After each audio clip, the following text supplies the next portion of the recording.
As a responsible person with growing concerns for your privacy and personal liberty, you want to know where we're headed and what you can do about it. We ask the experts what you need to do to take prudent and responsible action to safeguard your family's wealth and well-being, and what basic first steps will help you to be aware and prepared. ReluctantPreppers.com. Welcome back, Reluctant Preppers.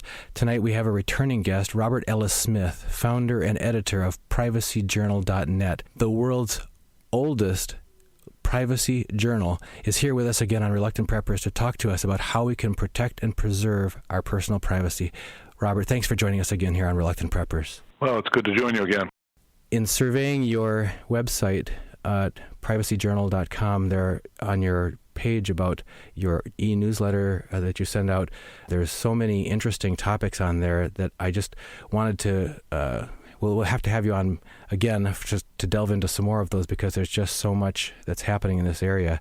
But tonight, if we could just zero in on just a couple topics that are near and dear to the heart of people who really want to regain some sense of self-determination, some ownership of their own life and their identity and their privacy, specifically as preppers, are people who want to be prepared in case things go south in any way, economically or any other kind of upset to the system.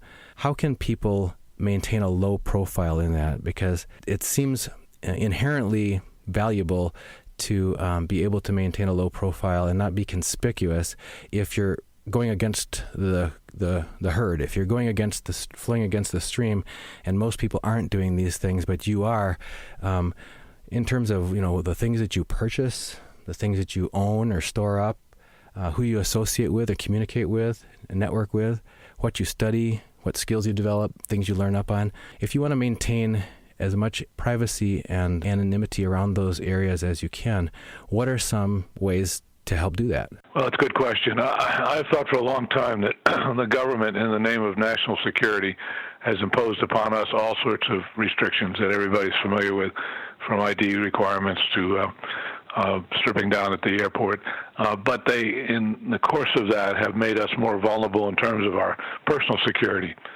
And I think people have to be aware of that sometimes when the government asks for things and claims that these will help protect us from terrorists, in fact, they open us up to domestic criminals, to terrorists as well, and make us more vulnerable. So we shouldn't expect the government to have our privacy as a top priority, but we must.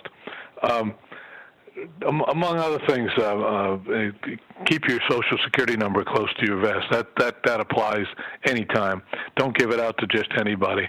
There are only a few legitimate requests for it, mostly from government, not from the private sector. And quite often a vendor, a retail store, a bank will back off when you object to it. So I think that's one of the first things to do. But how about in the airport when you're asked to present a driver's license to get on an airplane? First of all, remember that's not required.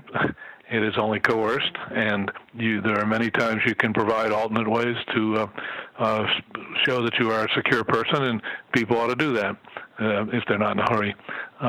But don't let the FAA or others try to persuade you that it is a requirement. It isn't. It's merely a strong suggestion by the government. Now that's a surprise to me, because I thought absolutely when you're in line, I thought you pass all these signs that say you have to display a government-issued photo ID. Is it not the case? Well, you have to read those signs carefully. The TSA wants you to do that and wants you to believe that, but there are alternate ways to present bona fide proof of who you are, mainly by a complete search. That's usually what will happen. You will get a more complete search if you decline to present an ID. But if you don't feel that's one battle you want to fight, I would certainly suggest you take a passport instead of a driver's license as proof of your identity.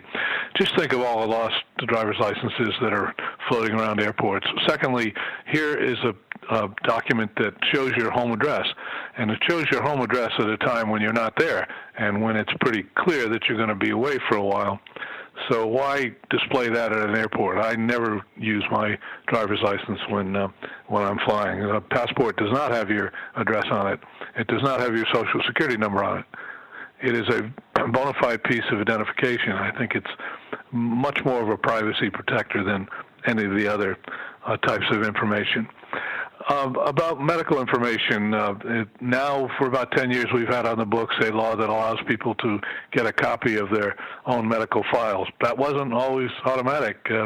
It took a big battle to get that, and I think people ought to exercise that, because if there is a disaster coming up, you would want a copy of your medical records around. That was a problem with many of the victims in the hurricane in Louisiana, that they didn't have any medical records that would help them get the medicines that they needed when they were left homeless. So I suggest you get a copy of your medical information and store it away.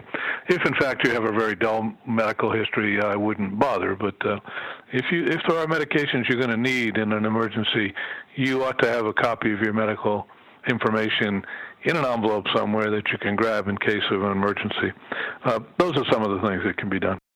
As far as other things you may have purchased and want to maintain anonymity about the purchase, or storing things up and keeping a low profile, your thoughts in those areas? Well, I think using an ATM card, a cash card, provides for more security along those lines. You can simply get the cash and then pay cash for the item. The drawback of that is you don't get any of the protections if the purchase turns sour, any of the protections that a credit card will give you. In fact, people don't realize that. When they use a cash card to purchase something, they get none of the protections from the federal credit card law, which, as many people know, leaves you vulnerable only to the first $50 and allows you to have a grievance procedure if the transaction turns sour. So that'll give you more privacy, but it may not give you the protection for faulty merchandise that you may want. When you use search engines, I think you in that case you ought to flood them with more information than you would otherwise do. In other words, you're hiding in plain sight, or you're increasing the amount of information about yourself. By that I mean, if you are searching for a particularly sensitive a particularly sensitive product, cloud the atmosphere later on and search for other things that you have no interest in, but that are also sensitive and controversial, and then that would give you deniability that you ever were searching for something sensitive. You, in fact, were just roaming around the internet, or you were searching for research purposes or whatever. In other words, cover your tracks by creating more tracks on the internet. I hope people realize that the search engines, mainly Google, do preserve the information about the searches that you make, and then they do sell that information to various vendors who just love the information because it indicates what your likes and dislikes are. In their mind, I don't think it really does. I don't think people search in a consistent way with the products they use, but anyway. But it is kind of creepy when, like, the very day that you just did some search you've never done before, all of a sudden all the ads you see popping up on completely unrelated sites have to do with that one thing you searched for. That's very true. Really feel like you're being stalked. And people should be aware of that is going on, and it is illegal. I think people ought to know about Street View, which is one product put out by Google. I still am not persuaded of its utility. This is a photograph of every residence in the whole wide world, and I can understand how real estate people might want to use it. But other than that, I think it just satisfies mere curiosity. And Google has had a policy since the beginning of letting people opt out of that and get their house eliminated from that photographic database, and I have exercised that to make sure they were actually going to do that, and they in fact do it, although it's not a short process. They do make you go through your paces, but people are sensitive about that, especially if you have young children. I think it's a good idea to block out the picture of your residence on Google. Microsoft's Bing, which is the competing product, won't do that. So Google, I guess, is to be commended for offering this opt-out.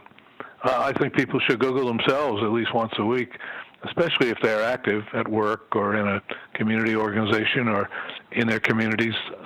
See what people are saying about you.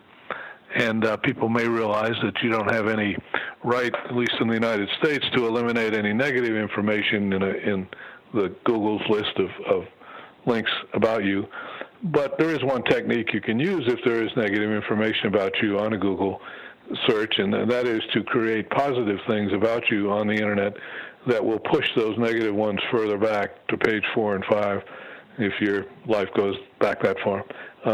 So people should do that. That's the best you can do. You can't delete that information, but you can counteract it with putting up positive information about yourself. And I suggest that people do that.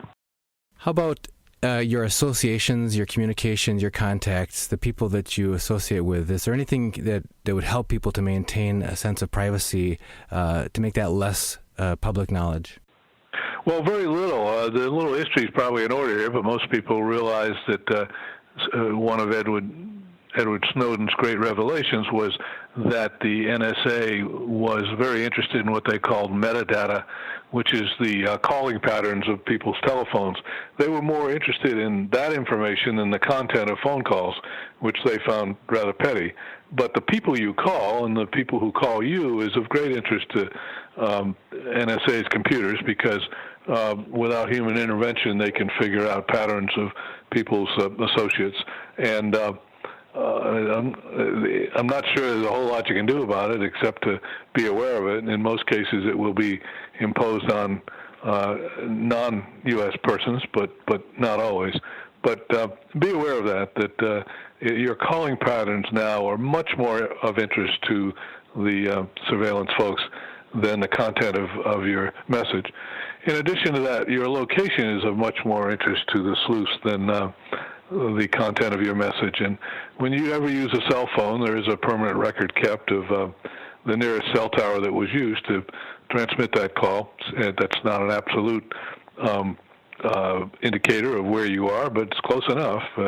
Most cell towers are within several blocks, several miles, and that information is kept. So if you don't want your location known, I suggest you find another means to place that call, or use a disposable phone. I think it's wise for people to have not only their main cell phone, but also a cheapie, the disposable one that they can use for certain sensitive calls. That never hurts. In fact, as a matter of privacy protection, as a matter of preparation, I recommend people have two of everything, whether it's a telephone, a mailing address, a wastebasket. Have two of them, and split up any information that has sensitive information on it, especially account numbers, and dispose of them alternately so that that information doesn't haunt you. I can't tell you how many times I've seen personal information floating around the street in my neighborhood on the day the trash is collected. So think in twos at all times when you want to protect your privacy. And now in this current climate, maybe think in threes. Have three phones, have three addresses. It's always good to have a post office box number, I think. I use that as my, quote, public address when I am applying for credit or when I have a transaction in a store. And it doesn't tell my whereabouts at all, but it seems to satisfy those who want to collect that information. A post office box, and then it doesn't give away my home address at all. Now, why is a home address crucial not to give out? I care a little less about it now, but when I had children growing up, I found it was very crucial, and I never wanted to give out my home address, and call it paranoid if you will, but I think the more that's on the record, the more you are vulnerable to strangers snooping on you. And I think now many of those strangers will have drones. They're not expensive to purchase, and we have virtually no regulation of drones that are used by hobbyists and are used to a very low height. So when your address is known to other people, I think it allows them to swoop down on you with drones and take pictures of not only your backyard but through your windows. So be aware of that. If, in fact, you can detect them, some drones are so small you won't be able to distinguish them from birds or from insects, but you've got to be alert to all of that. You mentioned about using cash outright or a cash card, a gift card that you purchase with cash to make purchases.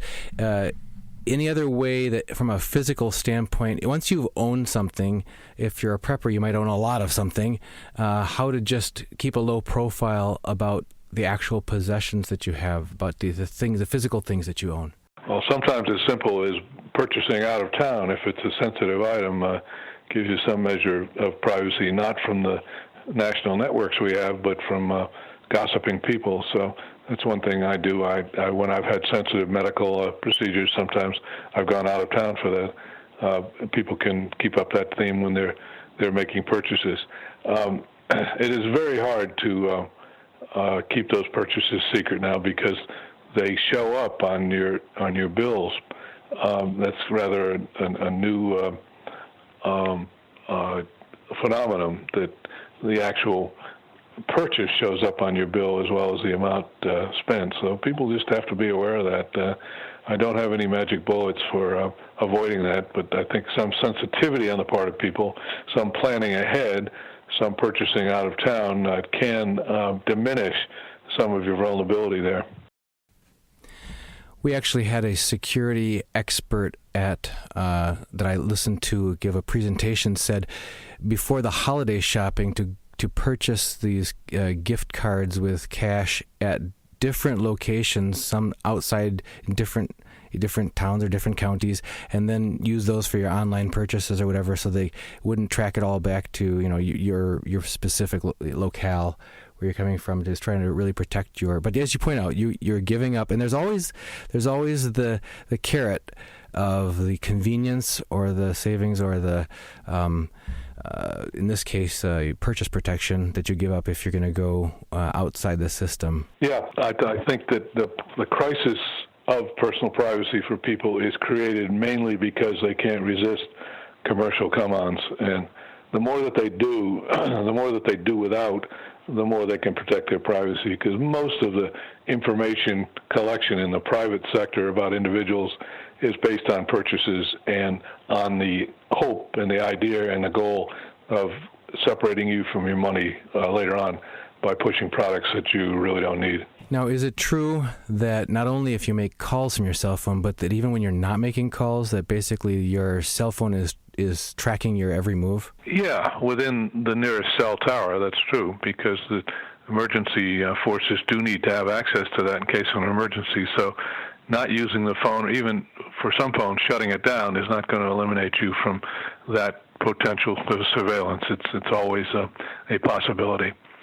And I don't know whether people realize that to the extent that they share cell phone service with others in the family, all of those phone numbers called and the numbers called into you do appear on a website that whoever is paying the bills can have access to. Now, in dystopic futures, science fiction, and other, it seems like there's just been such a rash of these movies recently. People have been having chips embedded in their body, and sometimes as the demonstration of defiance against the empire that's doing this to them, they'll take a knife and cut the chip out of themselves or whatever. But here we're voluntarily wearing these tracking devices around on us. If people, are there any clever ideas that you have other than, you mentioned purchasing disposable phones as a way of reintroducing some anonymity to who specifically is making those calls? Is it you can get complete anonymity if you just purchase the phone with cash, and somehow you got to reload the minutes on there or something, don't you? As far as I can tell, that is anonymous calling, yes. Mm-hmm. Some people do simple things like take tinfoil and wrap it around some of their products if they know there's a so-called RFID chip on it, embedded in it. That does provide some protection. So people can do that if they wish.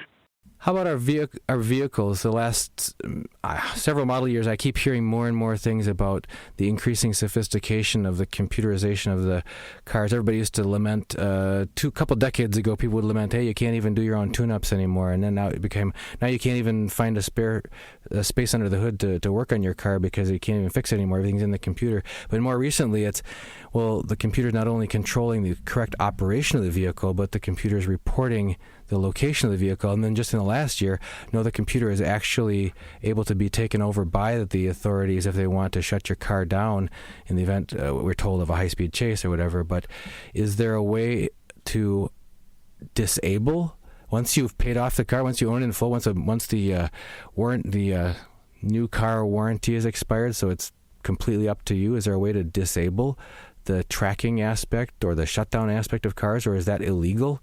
Are we required to take the tracking if we want the vehicle?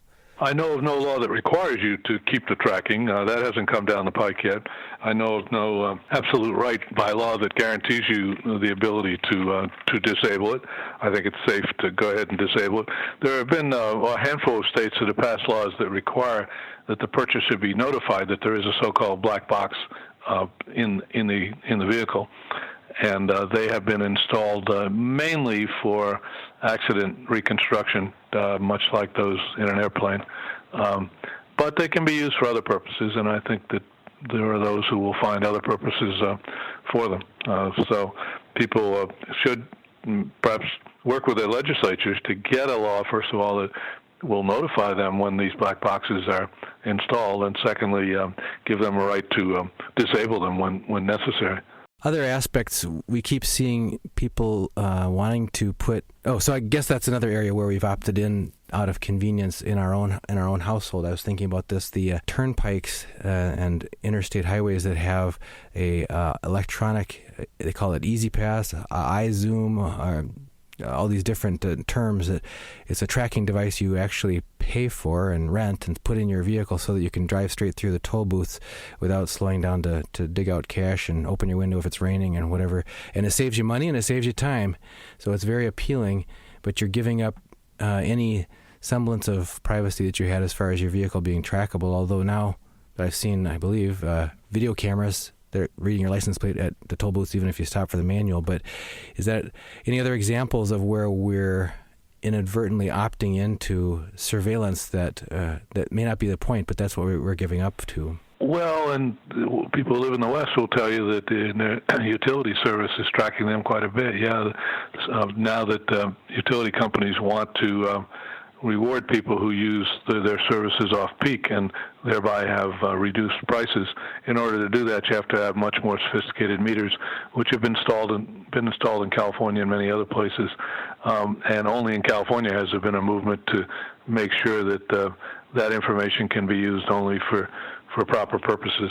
I happen to use one of the automated toll devices, but only after checking thoroughly to my satisfaction that it wasn't a 100% surveillance device.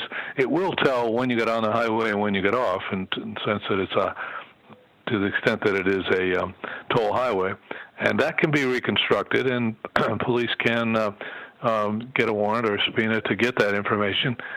It's not going to track you while you're using non-toll highways, that's for sure. I think online banking is generally safe. I tested it a lot. I tried out some of the rumors about it, and I'm satisfied that if used carefully, the convenience certainly outweighs any possible privacy intrusion. But it is true that line-by-line itemization of every purchase you have made is recorded there, and it would be available to a hacker who got into a banking system. One of the phenomenons here is not only is there an ability to keep track of all those transactions, but there are more of them now because of the convenience.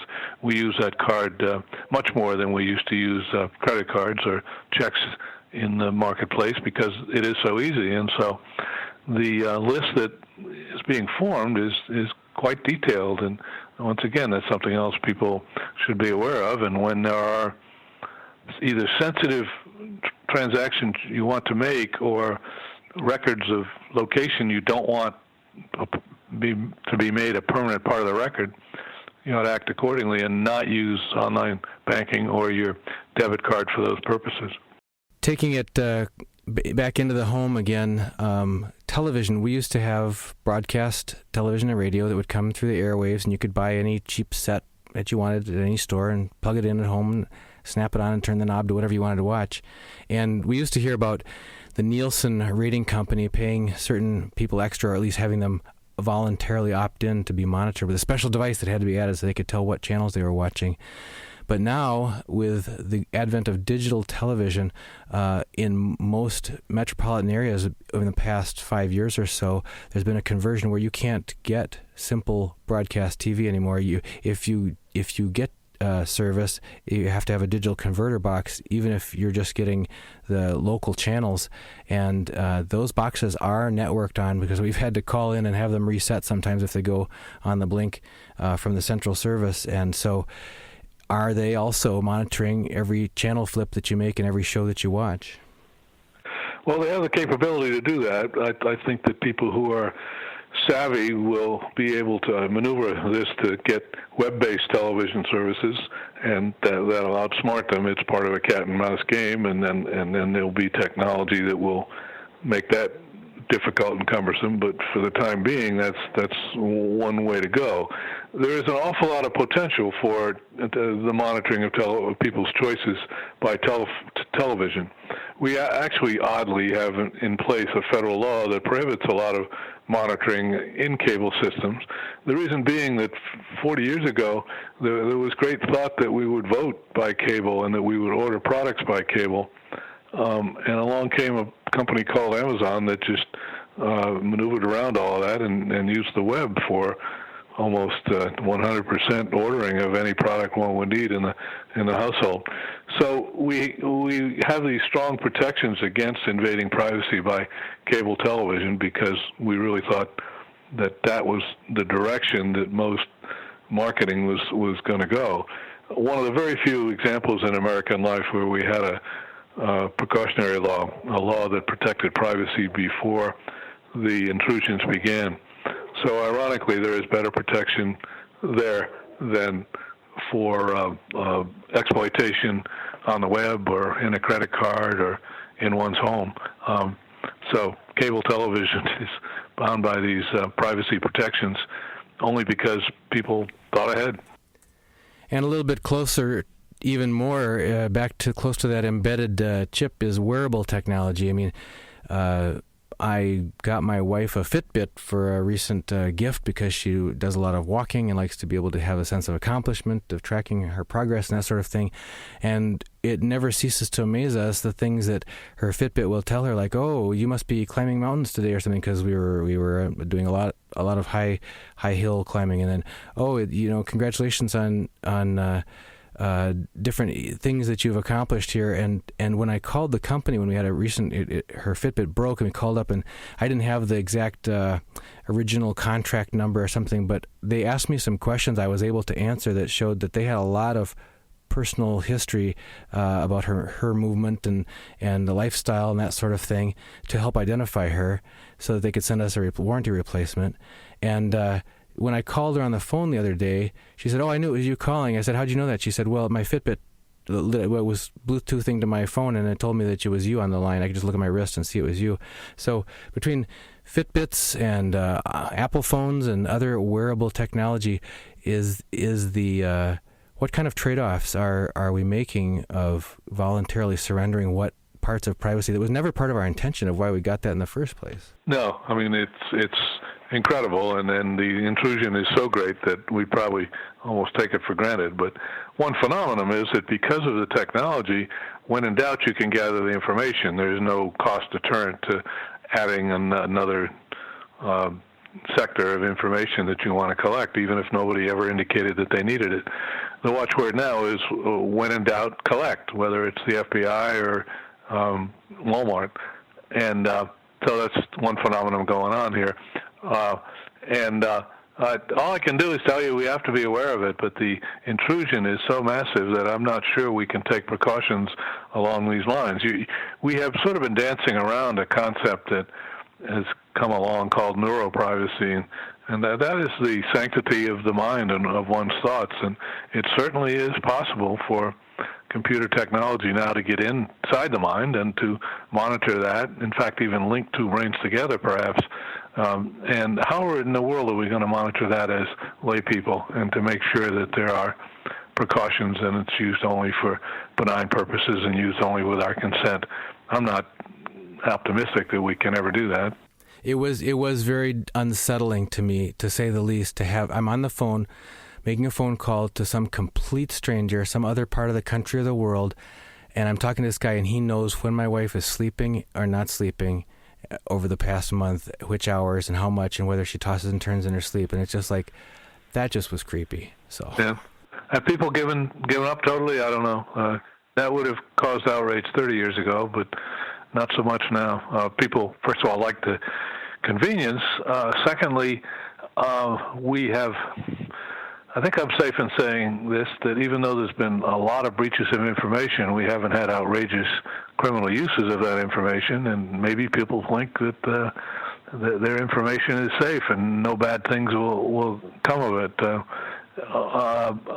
More probably, it's just kind of a laziness. People go along with the system because they like the convenience of the new technology, and they don't want to rock the boat. And of course, many people think they lead lives that are not interesting at all, and they have nothing to hide. And they're the ones that are most aggravating to me, because you can't anticipate what direction your life's going to go on in the future, where information that seems to be quite innocuous, like your blood pressure, can come back and haunt you because it's used in a different context. I've seen that many times with parents, for instance, who suddenly have a chronically ill child, and they tell me, gee, now I understand why you were taking so many precautions with regard to medical records in the family and making sure that a lot of that medical information didn't leak to my personnel office.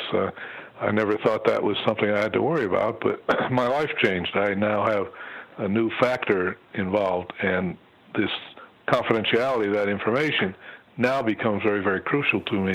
Yeah, we had another doctor on about 2 months ago who said that the HIPAA privacy form that you quickly are asked to sign as you're checking into your clinic appointment at the doctor is supposedly there to protect your privacy. That's what you're being told. Here, sign here to protect your privacy.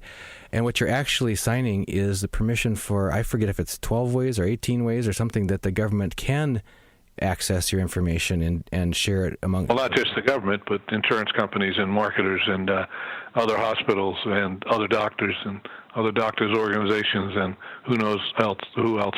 That's a definite pattern where you begin by thinking and this was the intent, that forms like that were intended to limit the disclosure of information and give you some sense of power over it, when in fact it ends up being an authorization for very widespread disclosure of information.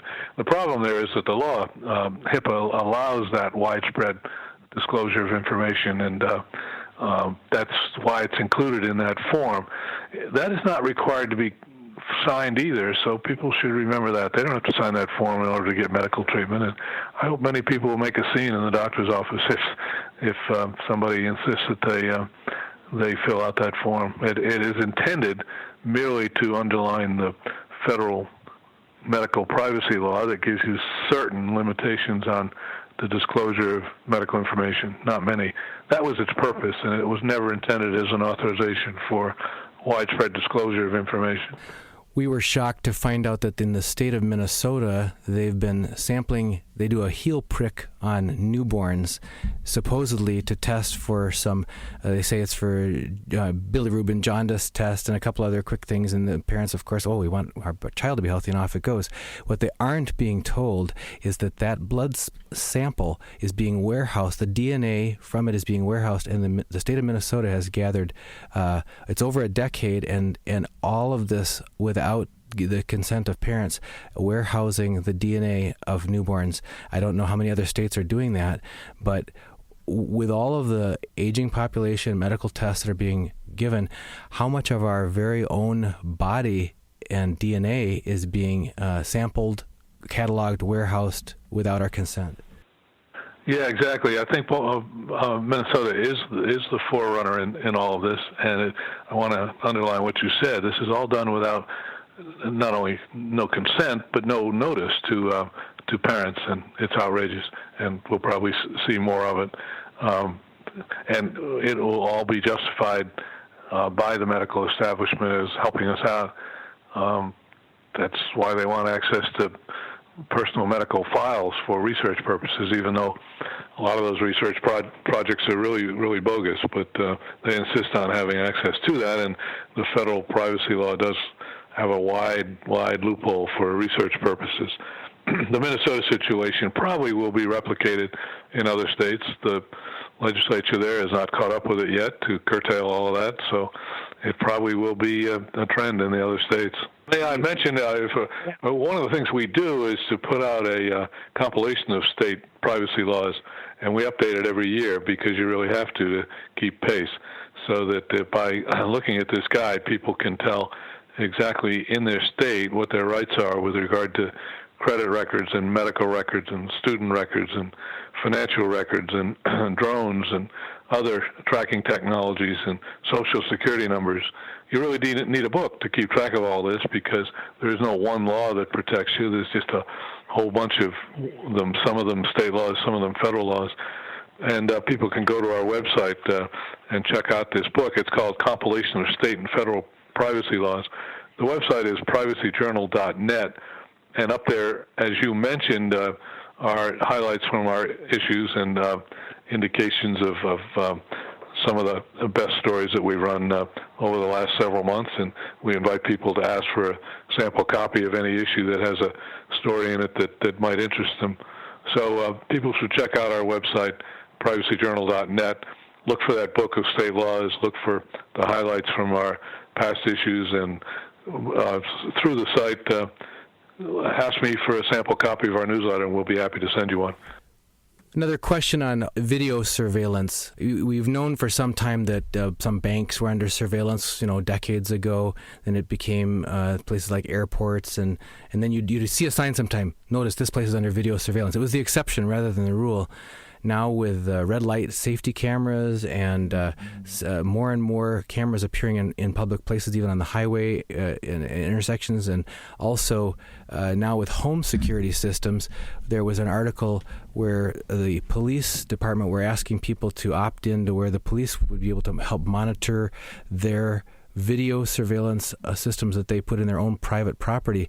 Is there any rights that we have to opt out of being surveilled from our own image and being captured wherever we go? I think not. There are some laws that give you access to those images at a later point so that you can see exactly what was preserved and see how it might possibly intrude upon your privacy. But those are the only laws that are being passed. There are no limitations really on the installation of that stuff, either in public places or in private places. Those two systems are not linked yet, but they will be shortly, I would think, where the police will share images with those who run private garages or private shopping malls and the like. And the people who purvey this kind of technology always insist, well, if it happens in public, it's entitled to no privacy protection. That's not true at all, and I spend a lot of my breath telling people that a lot of what goes on in so-called public places is entitled to privacy protection. I mean, who would say that for a woman to come and go to an abortion clinic could be photographed by anybody with no repercussions in terms of a private lawsuit, or no limitations on the police from doing that, or that the state could monitor activity at a parade and keep track of who is on what side of particular issues, or that there could be cameras in a public park that would record the reading material that people have, or their display of affection with each other, that isn't entitled to some sort of privacy protection, even though it takes place in a location that the public itself does access. So, and this is true of automobile surveillance too. The police always tell us, well, an automobile is a public thing. It travels the public highways. But there's enough legal cases on the books that will show that certainly what goes on inside a car is entitled to privacy protection. And people's law-abiding comings and goings by automobile is entitled to privacy protection, even though it takes place on public highways. So people should not bend over when the police say, anything that happens in public is not entitled to privacy protection. How about voting? We had our daughter deeply distressed. The neighborhood that she lived in tended towards one particular political persuasion. She went to the polling place, and it was loudly spoken out by the polling workers. What party she was voting for, and we've experienced that, and we live in a different state. When we go to the primaries, you have to declare to the polling worker out loud in front of the line of all of the people that are standing in line there, which party you want to be given the ballot to vote for. Is there any right to more privacy than what's being taken away from us in our voting? Most states do make it public what party you have registered with. I think there's some good reasons for that, but other states do regard it as private and don't do it. But in the majority of states, people have to, I think, get used to the notion that, and this has been true for a long time, that their party affiliation is public. I remember as a kid, you used to see the party list posted on telephone poles all over town before the election. They're now online. That means that the politicians can get those lists and make use of them and solicit funds from those people, can make telephone calls to them because those calls are not protected by the federal do not call list. So that might be an exercise of the First Amendment in making those lists available by party affiliation. One way they are used is that the party of the person coming in to vote is publicly announced so that people of the opposite party can perk up and contest the registration of that particular individual. That was the original purpose, that many polling places, including mine, have a representative from the two major parties sitting right there. And they are told what party you're in, and they can challenge your eligibility if they want. I've also heard from a lot of people who find that a very alien concept, that one's very registration in a party would not be a private matter. Any other thoughts that you have for our listeners on how they can opt out of a surveillance society that seems to be taking over every aspect of their lives? Well, do without a lot of the commercial stuff that's thrown your way. I would avoid Facebook totally. I'm not familiar with the other social media, but I don't think Facebook is privacy protective at all. Protect your Social Security number. You can go to our website and find out what the legitimate uses are of it, but most of them are just simply overreaching by either the private sector or government agencies. Make sure you get a copy of your medical records and disclose as little information as you can when you get medical treatment. Stress in the doctor's office that this is something important to you, because most doctors think patients don't care about it.